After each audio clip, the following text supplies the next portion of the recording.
Hello guys, bersama saya lagi dalam Alright Nopod Channel. So, hari ini sahabat semua, Ustadz Ashraf Hadi memberikan masa dan peluang kepada seorang adun daripada parti PAS, pemimpin PAS, supaya menarik fitnah kenyataan jenayah kazaf beliau dan juga menfitnah Perdana Menteri kita, Datuk Seri Anwar Ibrahim. Jika tidak, katanya, ya, mereka tidak akan teragak-agak untuk membuat tindakan ataupun menyaman dan juga laporan polis terhadap individu ini, yaitu adun daripada parti PAS.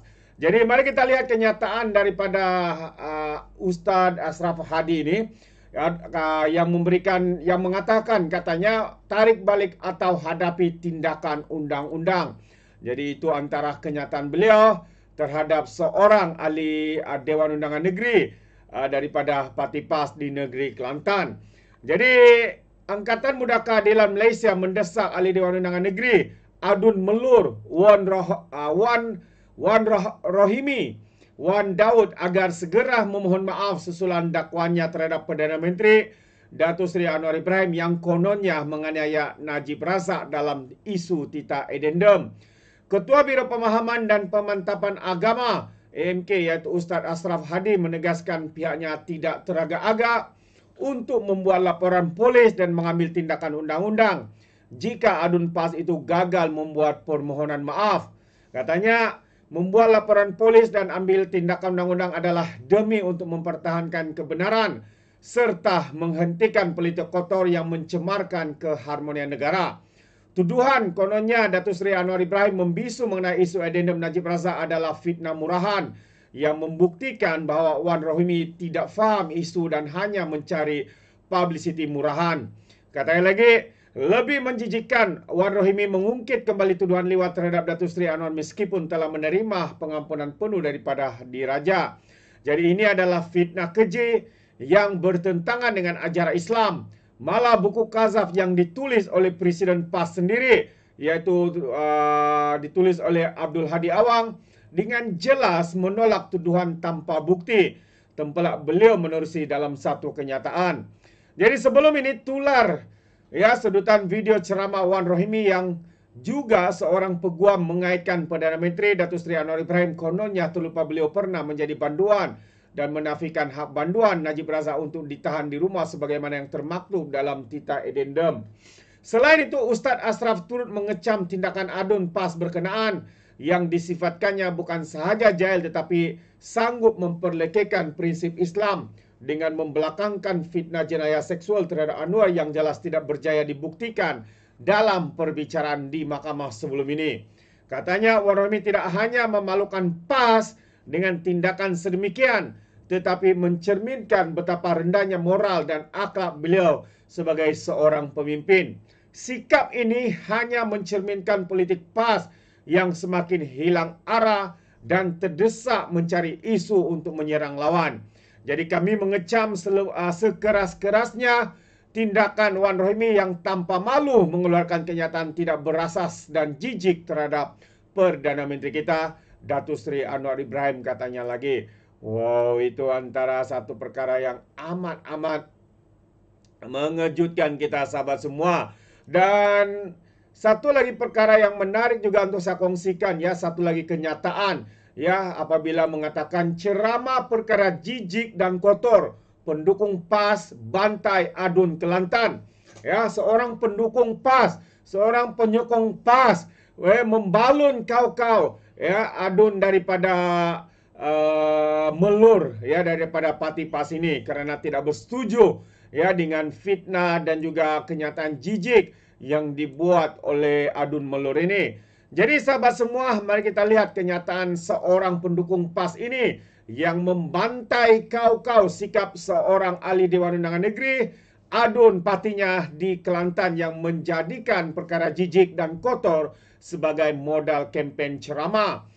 Dikenali sebagai Tanaka Mustafa, dia menegaskan bahawa sebagai pemimpin, penceramah dan pempengaruh tidak perlu melakukan kerja setaraf dengan tentera cyber Perikatan Nasional yang tidak berpelajaran.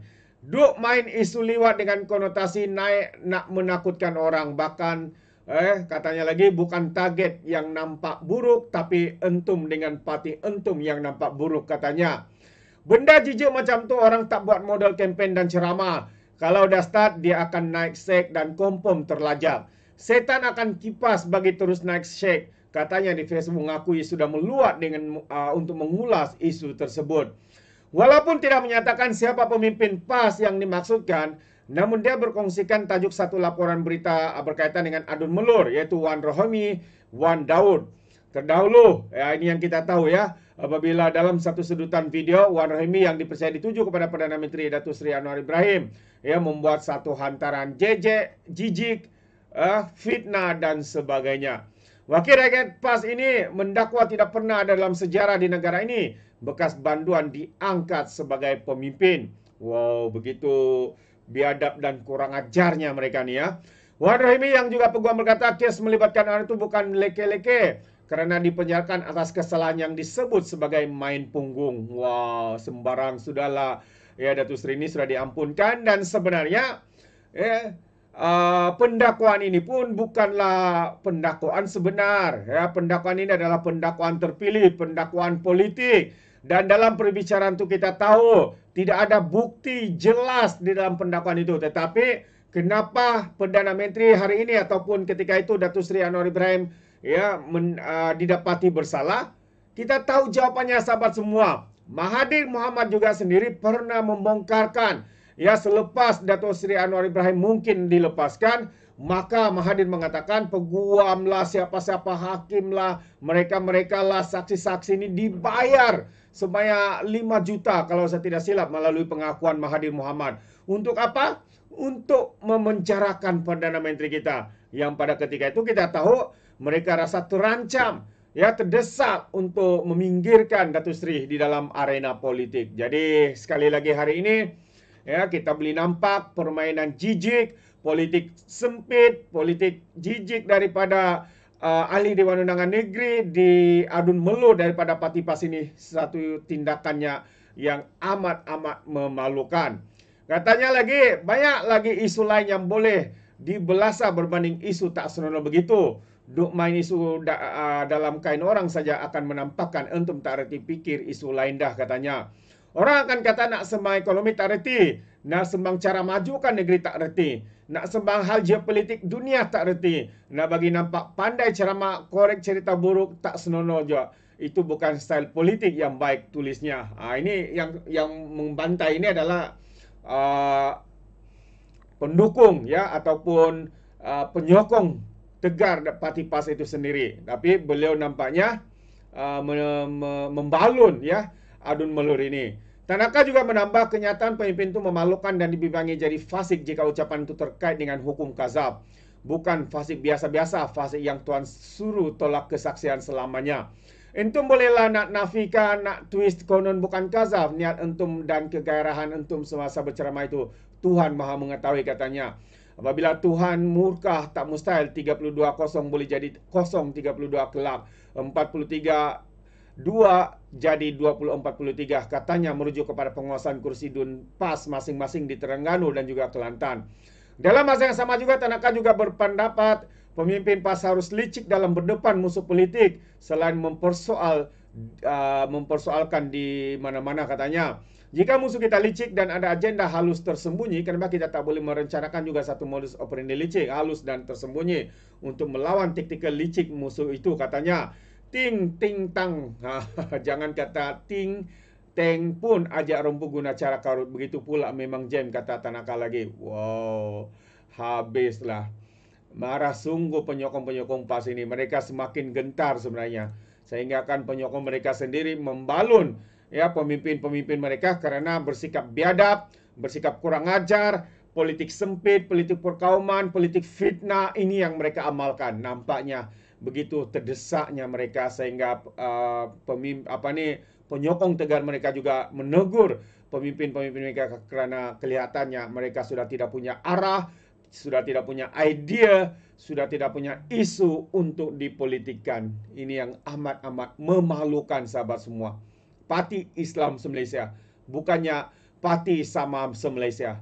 Ya, ini adalah mungkin boleh tukar nama lah ya. Parti Fitnah se-Malaysia. Mungkin itu paling ngam, itu paling betul ya nama ini. Sebab mereka ni orang cakap, kita cakap je pasal fitnah, fitnah itu adalah PAS. Apabila kita ingat PAS, PAS itu adalah fitnah, penunggang dan sebagainya. Itu pandangan saya. Bagaimana dengan anda sahabat semua? Anda boleh berikan komennya di dalam ruangan komen. Jadi terima kasih. Izinkan saya untuk mengundurkan diri dan seperti biasa peribahasa mengatakan tapapun kan kau 2 tahun keinginan. Dalam bahasa Melayunya tepuk dada tanya selera. Sekian daripada Alright Nampak Channel. Saya kita berjumpa lagi. Bye bye.